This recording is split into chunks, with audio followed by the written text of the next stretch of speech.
Bitkinin torpaqda bərkidilmiş hissəsi hansıdır? Dostlar, bitkilər torpağa kökləri vasitəsilə birləşir. C. Kök doğru cavabdır. Hansı canlı yumurtadan çıxır? Tülkü və keçi yumurtadan çıxmaz. Amma ördəklər yumurtadan çıxır. Bəli, B variantı doğru cavabdır. Quşların qanadı və lələyi onlara hansı işdə kömək edir? Dostlar, quşlar qanadları vasitəsilə uçurlar, uçmaqda kömək eləyir. A variantı doğru cavabdır. Canlıların yaşayış yerləri ilə bağlı verilmiş uyğunluqlardan hansı doğru deyil?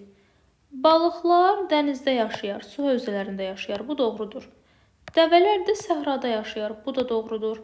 Dostlar, delfinlər harda yaşayır? Delfinlər də balıqlar kimi su hövzələrində yaşamalıdır. Məsələn, okeanlarda yaşamalıdır.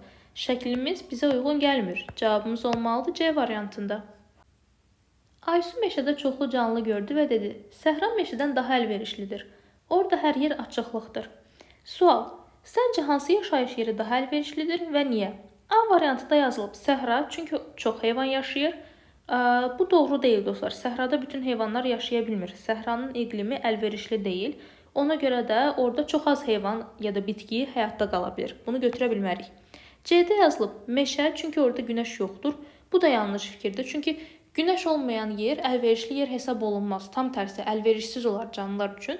Amma meşədə günəş olur. Meşədə günəş yoxdur fikrini deyə bilmərik. B-də yazılıb meşə, çünki su və qida bol olur. Bəli, bu doğru fikirdir. Bir çox heyvan meşələrdə yaşaya bilir. Meşə yaşayış üçün əlverişli yerdir. Çünki orada su və qida boldur. Doğru cavab B variantındadır.